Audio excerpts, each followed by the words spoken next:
Thank you all so much for being here. My name is Teresa Haley with Haley and Associates in Visions 1908. Today is a sad day. You've been here before. We're here to talk about the results of the autopsy. I am so grateful to have Attorney Ben Crump with us. But as I watch the video again, I have to reiterate, Black women are under attack. We fear for our lives as well. Again, we used to tell our sons, our husbands, our nephews, the men in our lives to be careful and what to do when you're stopped by the police. Now we have to tell ourselves, our daughters, our mothers, our sisters, our cousins. As I watched the video, I thought, this is not murder. This is an assassination. Judge for yourself. At this time, I'd like to turn it over to our very esteemed Attorney Benjamin Crump. Thank you. Thank you so much, Teresa Haley, for helping this family and helping the community in these very difficult times. I'm Attorney Ben Crump, along with Attorney Natalie Jackson, Attorney Paul Greinke, and Attorney Jennifer Hightower. We have the honor of representing the family of Sonya Massey. Present with us today is her son Malachi Massey, her uncle Raymond Massey, as well as his daughter Shadia Massey. Also with me and Ms. Haley is Cliff Jones, who's going to assist me today as we talk about the results of the autopsy. Before we do that, I want to also talk about an update as we continue to probe and find out all the reasons why this tragedy happened leading up before the killing and the aftermath of the killing. We talked about how the family wanted a thorough investigation as to why they didn't know until 24 hours later that the person who had shot Sonya Massey was a law enforcement official. Why weren't they told that from the very beginning when they showed up asking who did this? Malachi talked about how he was on the phone with the hospital officials, and he kept asking, they kept saying somebody shot her in her face, and told him in graphic detail at 5 o'clock in the morning what happened to his mother, but never told him who. Shadia and Jimmy went to the house at 6 a.m. that morning when law enforcement was all around. They kept asking the questions, who did this? What happened? Nobody told them that it was the sheriff's deputy, Sean Grayson, who had shot her in the face. They seemed to be led to believe that it was some prowler or something, because they started asking questions. Every time they would ask questions, they would be given questions. What was the history between her and the neighbor? And so it was troubling. So we wanted investigation, and I say we, the family, passionately wanted an investigation into that there, because they are suspicious of everybody and everything. Wouldn't you be if this happened to your daughter, your mother? And then we talked with the Department of Justice because we want to know more about the history of this sheriff's deputy who so flagrantly and senselessly shot and killed Sonya Massey with no remorse, no humanity after he did it, evidenced by the video. People contacted our office since we've had the press conferences, Teresa, and this is why we continue to try to fight not only in the court of law but in the court of public opinion, because we know we have to fight to get justice. We don't assume that it's just going to happen for black people in America, even when we got all the evidence in the world, all the visual evidence in the world, we still don't take it for granted. We know the lessons of Laquan McDonald and how the officer got a slap on the wrist, even though that evidence was on video, ocular proof of the crime. And we have been made aware that there were unsubstantiated allegations of excessive force by this officer allegedly on 2 occasions. One dealing with an African American who received injuries from allegedly a tasing, but regrettably, before the findings were concluded, the individual wouldn't cooperate because apparently he was dealing with the criminal charges. And so he apparently didn't trust the system to do right by him. So we know that that individual is now considering coming forward. Even though you have to understand, a lot of people, a lot of minorities in America don't come forward for many reasons. They don't call the police for many reasons because things normally don't turn out good for us when we call the police. Obviously, Sonya Massey is exhibit 1, but we're hoping and encouraging him to come forward and tell what happened with his interaction with Deputy Sean Grayson. And then the other individual we know is out there. We don't know what this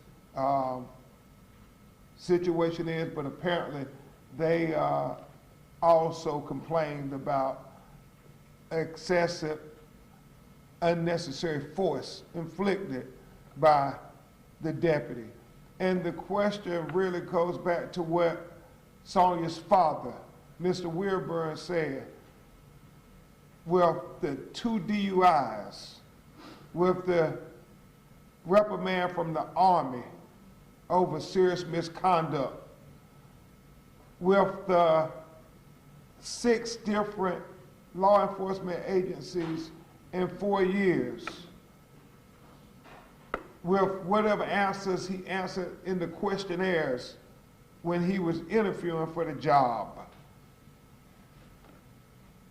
When you asked about why did you leave this department, why did you resign from this, were there red flags missed?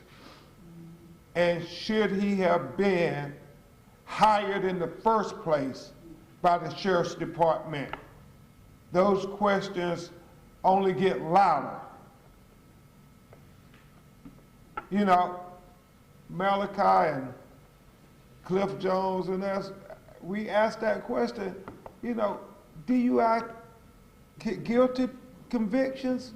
How do you even have a driver's license? Much less getting a job as a sheriff's deputy.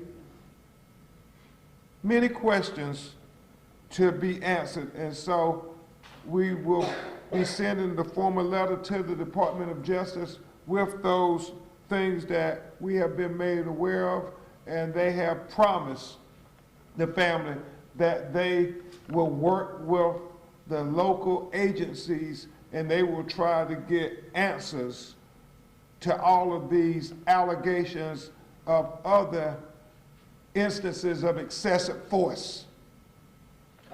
And before you hear from Uncle Raymond Massey and Shadia Massey, and finally from Malachi Massey, we want to take a few minutes to go over the autopsy report because I think it's important. And Teresa, I'll tell you when to turn it over. And you all, I want to thank State Attorney John Heiser for making sure he got the autopsy to the family for transparency, and that he's providing it to you all. Even though the family takes great exception with the Sheriff's Department. They have been very grateful that Mr. Millhouse's office has tried to be very transparent and very respectful to them as victims. And so he made sure that this autopsy report was released, and it should give you a lot of the things, answer a lot of the questions that you all asked previously. The biggest thing on the autopsy are the findings, and we will go through those. The conclusion is based on the information available to me and on the autopsy findings. It is my opinion that Sonya Massey, a 36-year-old black woman, died as a result of a gunshot wound to the head. And then it goes on to in more detail, and it says the gunshot wound of the head, A, the entrance was beneath the left eye. The injury, proliferation of the left internal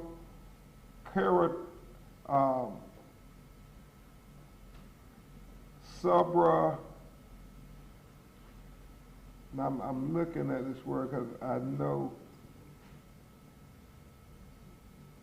it's not subdural artery, but it's an artery that is the blood vessel right beneath her eye. The exit, posterior left surface of the upper neck. Associated injuries, skull fracture, subdural hemorrhages.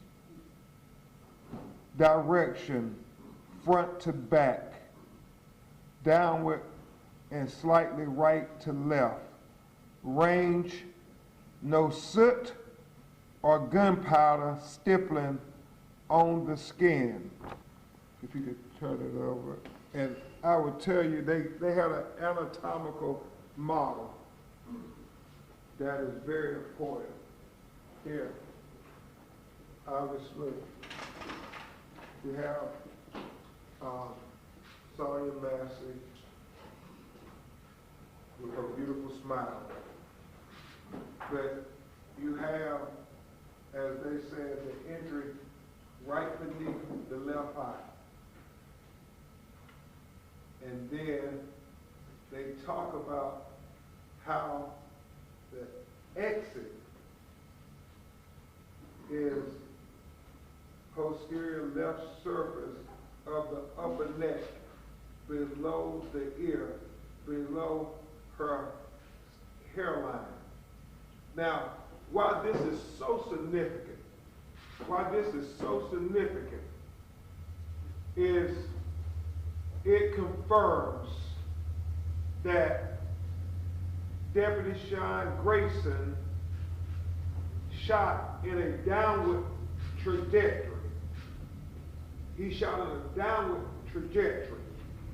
This autopsy findings, coupled with the video where we see her ducking, saying, "Sorry, sir, sorry."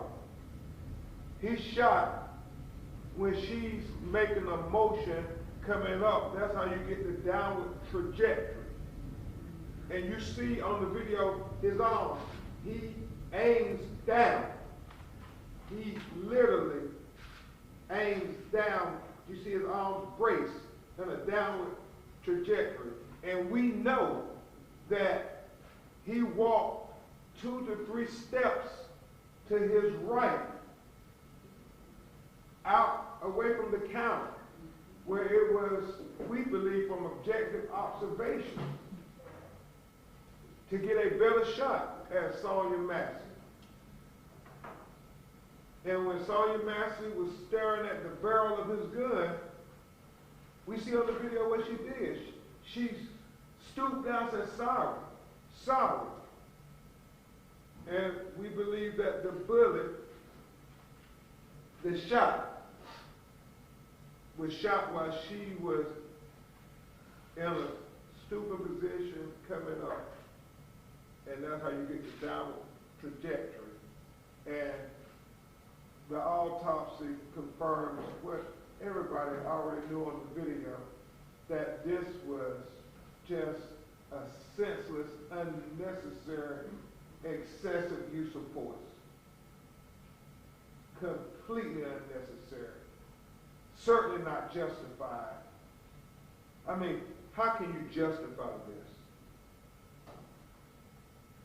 She's all of 5'1", 110 pounds. He's approximately 6'5" tall, approximately 260 pounds. Completely excessive. Completely excessive.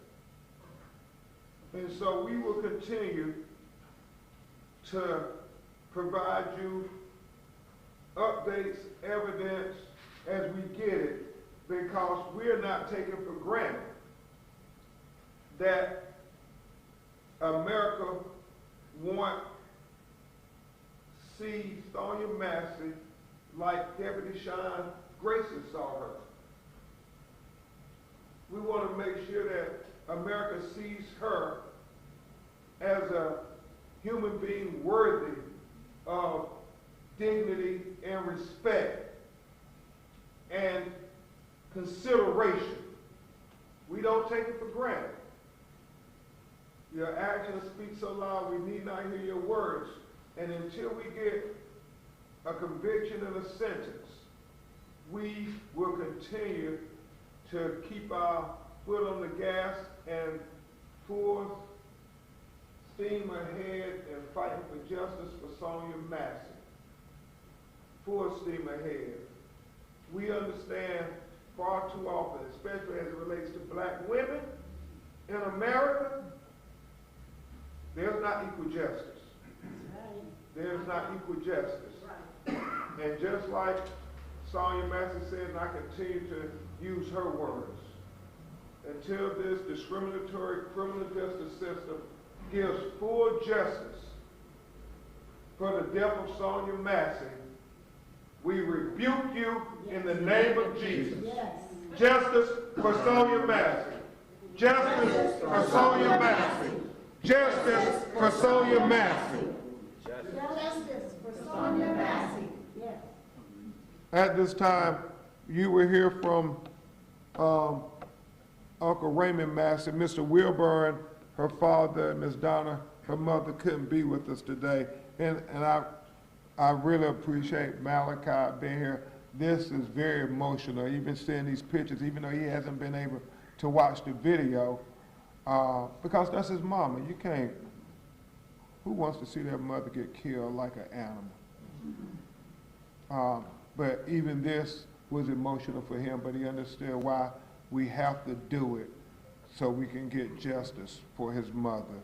So we're going to hear from Raymond Massey, and he's going to talk to you about the families continuing to struggle in these difficult times as they fight for justice.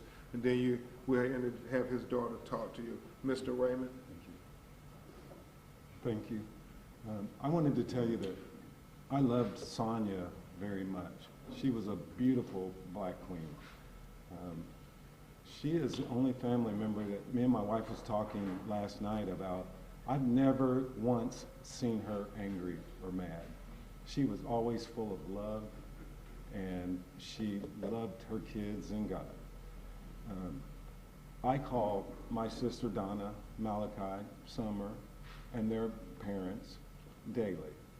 And it hurts me so bad that the last time I spoke with Malachi, he had told me he finally got a little rest, and that was just the day before yesterday. And I can tell you that his sister is having nightmares to the point where we have to check the room. That just makes me so angry to see my family hurt as they do. It was so hard, it's hard for me to see my daughter and my nephew had to go in the house and clean up blood. And that just hurts me to see my family hurt. And after what Attorney Crump had talked about the autopsy, that is exactly why he needs to be prosecuted to the fullest extent of the law. Thank you, Mr. Massey. Thank you very much, Mr. Massey. Now you will hear from Sonya Massey, who is her first cousin, Raymond's daughter, and even though she has 3 other sisters, she was raised with Shadia, and they were like sisters. And Shadia was the first family member to arrive at the scene, and obviously the emotion of seeing your sister blood everywhere and how she tried to clean the blood up. So Malachi and Summer, her children, wouldn't have to see their mother's blood when they came in the house to get their clothes. So Sonya Massey will try to speak to you from the heart. Hello. Sonya meant the world to me. I loved her so much. This tragedy has been too much on my family. Her kids, her daughter cannot sleep at night, y'all. She's in one household, I'm in another household. For her to go to the bathroom, she has to be on FaceTime with me. For her to get a drink of water, she has to call us before she get out her bed. You know, this is the hardest thing that we have ever been through as a Massey.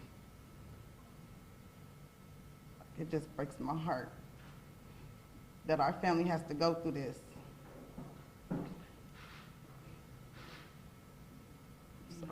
No, you're fine. Justice for Sonya Massey.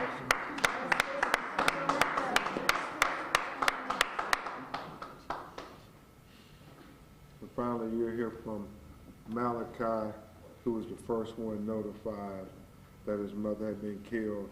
And just as he explained to us what they told him, you see, was defined as an autopsy. So, Malachi, if you would share what is on your heart. Well, you know that they told me that my mom, you know, she got shot in her eye and it came out her neck or whatever. And I don't know, like, I haven't been able to sleep for real. The only time I really feel comfortable sleeping is when I'm, like, just on the floor. I can't even sleep in my bed. Like, I don't know, like, this is just, I really don't have words. Like I've been said, I don't have words for real for this. But the first night I don't go to my mother's house, this happens. How? Why? And I wonder if I was there, if he would have did anything to me. I don't know. For real. That's all I can say. She lives with her father. I live with my father now. And I will say this, up until just a few weeks, Malachi and Summer were staying with their mother. She was having mental illnesses, and they made the decision it was best that they stay with their father while she seeks help. And but both of them were going every day to check on their mother, be with their mother. And the first time I talked to Malachi, he was so distraught because he said, because I was working, this is the first day I didn't get to her, and this happens.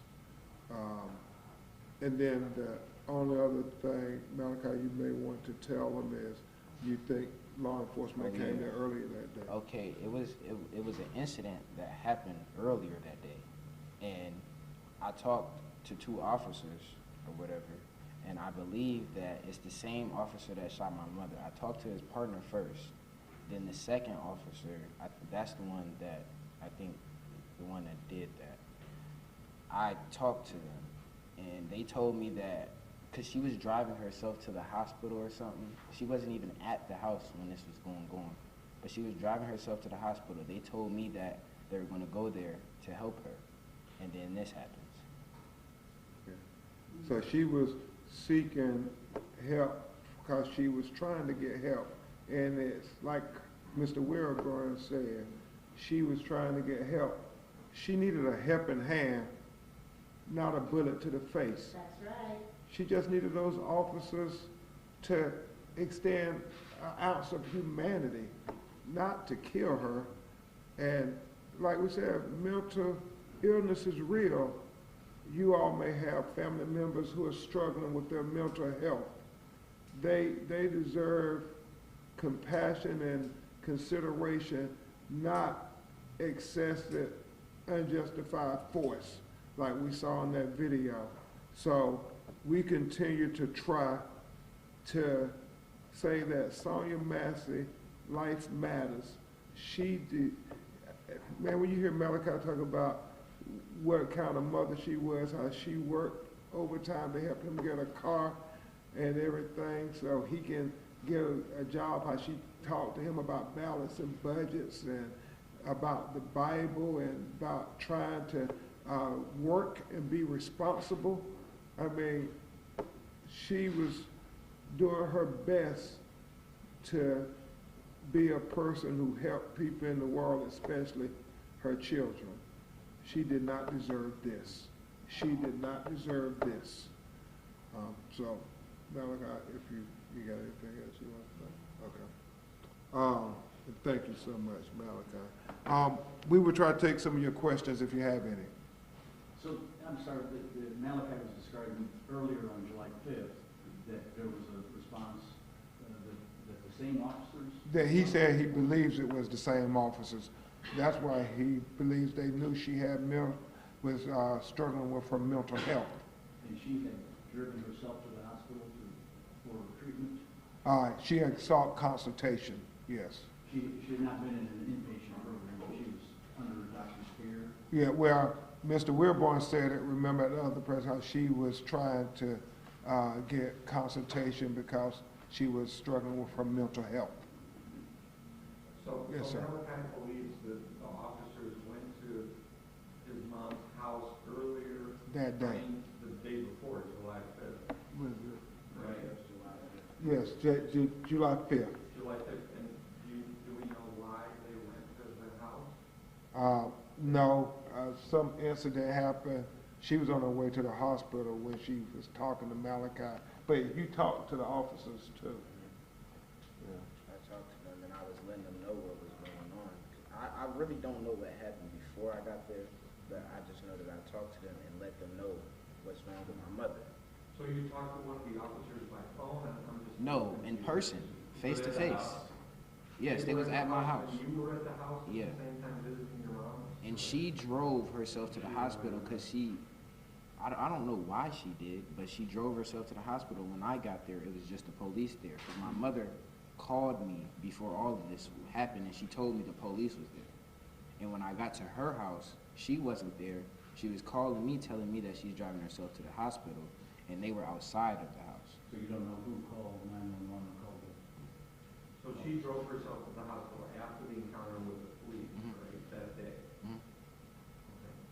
Okay. And you told them about her struggle with mental health. Yeah, and I just tried to, like, the whole week, like, before all of this happened, I've been trying to get her in a mental health. We actually did get her in a mental health place in St. Louis, but they let her come back. I don't know why, though. Why would they let her come back so soon? I don't know. Thank you, Malachi. Pray for you, pray for you. Thanks. Any other questions? Yes, sir. You had referenced two separate people that had use of force complaints that were never officially filed. Were those? I think they were filed, they had no determination, is Okay. what we've been told. But they were filed. And just to get, I guess, in my question, were both of those for Sangamon County specifically, or were those at previous law enforcement jobs?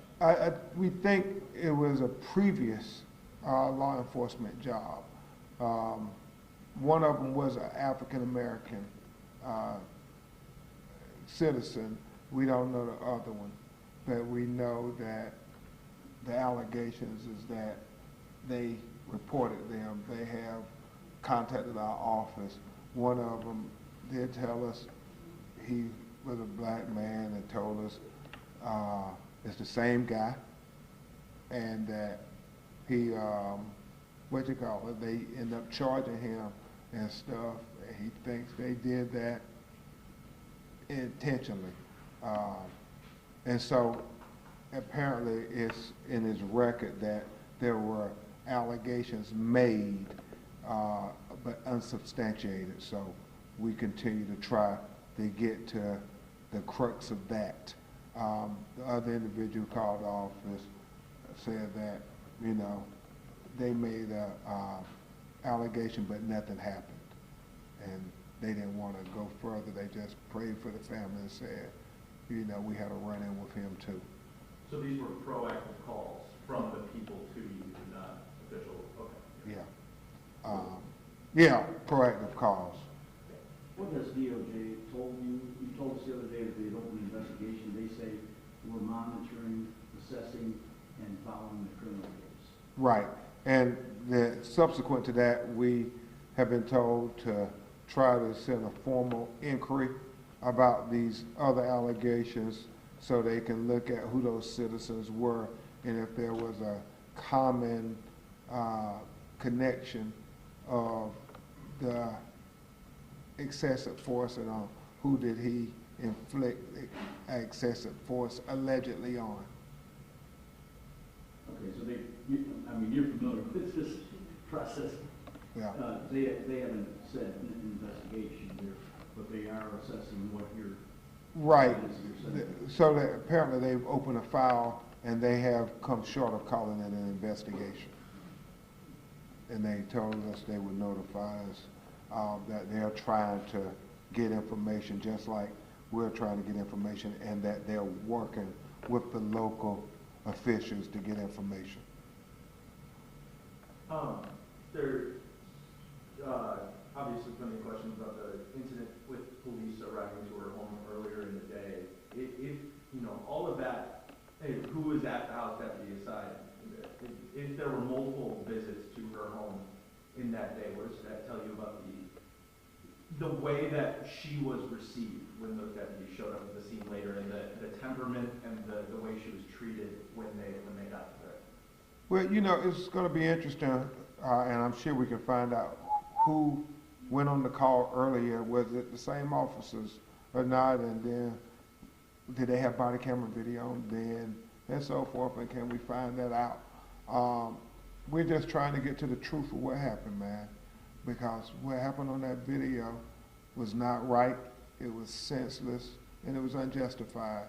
And so we want to know everything that led up to her being shot in the face while she said, "I rebuke you in the name of Jesus." I guess just to go off of that, there were already critiques of the way they were handling, you know, treating her, talking to her at the home before any of this happened. The way she was going through something and they were short, they were talking slowly to her. And I guess just if there was already that history of knowing she kind of had that, does that just expound on those problems for you? Exactly. If you knew it was a person dealing with mental issues, then why in the world would you ever feel the need to do that to her? You know, she has no history. She never been arrested. You know, the autopsy, there were no drugs in her system other than the medication that we know about. She was just a mother trying to be a mother to her children. She did the right thing. She had them go live with their fathers and so forth while she was trying to get mental health. She was trying to do everything right. It was, you know, these officers, namely, you know, Grayson, who didn't respect her enough to try to say she's having mental issues and we need to try to be compassionate, not heavy-handed. It was reported with the Kincaid Police Department, in their records it showed misconduct, serious offense. Do we know with Logan County and St. Clair County, did they also read misconduct, serious offense when going through his application? I would assume so if they were being prudent. You know, you don't just hire somebody willy-nilly and you're gonna give them a gun and a badge and say you get to go interact with the public. That's what Mr. Wilborn keeps saying. Why did he even have a job as a sheriff's deputy after those red flags? And a question that I also have is, you know, these police departments or sheriff departments, will there be documents that you request or we've seen where they tracked, yes, we went to Sonya Massey's house at this time, like before that July 6th encounter early in the morning? You know, we don't know, but we believe that when they go to somebody's house, there should be some report of it. And so that's why we're hoping, as I told Malachi, we will know were these the same officers who came to the house or not when he got there trying to check on his mother. Yes, sir. Can you or a family member talk about what they were trying to do specifically to get Miss Massey mental health aid and the St. Louis situation with her being down there? When is the time frame for that statement? And Mr. Wilburn and Brianna are here. I think they were the ones who were trying to help her with that, her sister Brianna, and you. Okay. Do you know how long she was supposed to stay in St. Louis? Or? It was supposed to be 30 days, but then she got out after 2. 30 days, but they released after 2. Is what she said. Was that it? Sorry, John. Was that a voluntary? Yeah, it was a Voluntary. Yeah. They made it, and Malachi talked to Mr. Jones and I. The reason his sister and he were not staying at his mother's house anymore was because she was going to be at the mental health facility in St. Louis. And yes. Do you know the name of the facility? It's Grand Prairie or something, or I don't know. No, no, no, we'll get it. Yes, sir. Yes.